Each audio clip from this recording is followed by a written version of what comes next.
On off situation यहाँ पर चल रही है, अमेरिका का इंटेंशन ही कुछ और है, या फिर यूं कहें कि अमेरिका अपने इंटेंशंस को पूरा करने के लिए कब सीज फायर की समय सीमा लगातार आगे बढ़ा रहा है?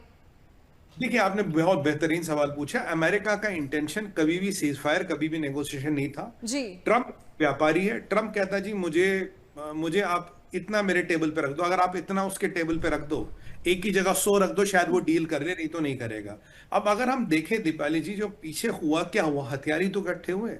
आपने जंगी बेड़ा ही तो बढ़ाया आपने। अब देखिए 2 टन, मतलब 2 बड़े जहाज, 6,500 टन बारूद और हजारों मिसाइल। आप सोचिए कितनी बड़ी शिपमेंट है।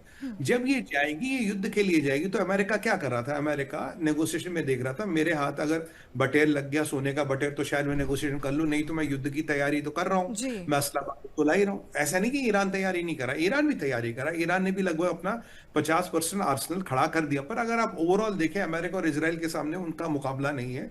अब यहाँ मुश्तबा भी धमकी दे रहे हैं, यहाँ ट्रंप भी धमकी दे रहे हैं। भाई, ट्रंप ने डार्क ईगल मंगा लिया। डार्क ईगल उनका हाइपरसोनिक मिसाइल है, जिसकी दुनिया में कोई काट नहीं है, मैक 5 की स्पीड से जाता है। और ईरान के पास तो एटलीस्ट कोई काट है नहीं। रशिया वशिया के पास हो सकती है, इनके पास नहीं है।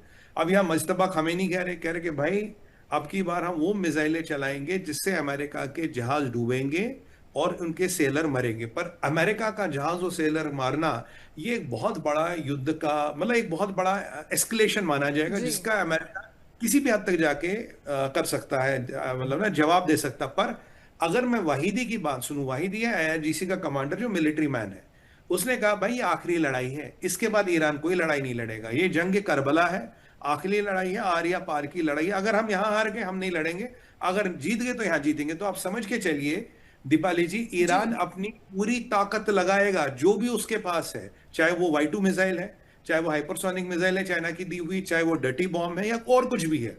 कुछ भी जो ईरान के पास है भी लगाएगा। क्यों? देखिए, 15 दिन बाद, 20 दिन बाद ईरान की अर्थव्यवस्था 1 महीने के बाद पूरी खत्म हो जाएगी। अब जो इन्हें करना है इसमें करना है, डील करनी है इसमें करना है, विध्वंस करना है इसमें करना है, सुसाइड करना है, तो वो भी यही 30 दिन का समय फ्रेम है जिसमें जो भी करना है।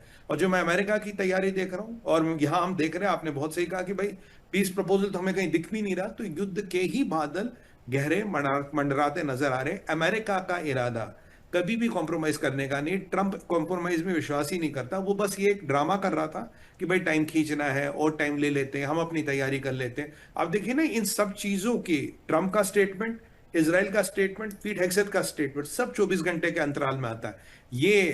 ये कोई, मतलब आप देखिए ना, ये मतलब ये बिल्कुल प्रयोग है, ये कोई सहयोग नहीं है। जी। जी, बिल्कुल सर, यहाँ पर बयानबाजी का दौर भी लगातार जारी है। अगर डोनाल्ड ट्रंप की तरफ से अपनी बात रखी गई है, यहाँ पर सख्ती से चेतावनी अगर यहाँ पर दे दी गई है, तो वहीं दूसरी तरफ ईरान भी बिल्कुल पीछे नहीं हट रहा है। ईरान की तरफ से भी कई बयानबाजी यहाँ पर दी गई है। लेकिन सर, एक सवाल यहाँ पर यह है कि ईरान को हर हाल में यूरेनियम देना होगा, ये अमेरिका का दावा है। लेकिन आपको लगता है कि बहुत आसानी से ईरान ऐसा कर देगा? वैसे तो उसने साफ मना कर दिया है, लेकिन अगर ईरान ने मना कर दिया है, तो अमेरिका किस तरह की स्ट्रैटेजी यहां पर अपनाएगा यूरेनियम लेने के लिए? देखिए, ये ट्रंप ने कहा कि भाई you have to give the uranium test, आपको यूरेनियम देना पड़ेगा, नहीं दोगे तो हम आपसे छीन लेंगे। देखिए, ईरान ने क्लियर कहा, मुश्तबा की अगर मैं बात बोलूं, अब मुझे पता नहीं मुश्तबा के नाम पे जो हुकूमत चला रहा है वो कह रहा, मुश्तबा ऐसा कह रहा है, जी। मुश्तबा कह रहा है कि भाई यूरेनियम और मिसाइल हमारे लिए ऐसी है जैसे कि हमारी जमीन है। जैसे हम अपनी जमीन किसी को नहीं देंगे, वैसे ही अपना यूरेनियम और अपने मिसाइल नहीं देंगे, जो आपको करना कर लो।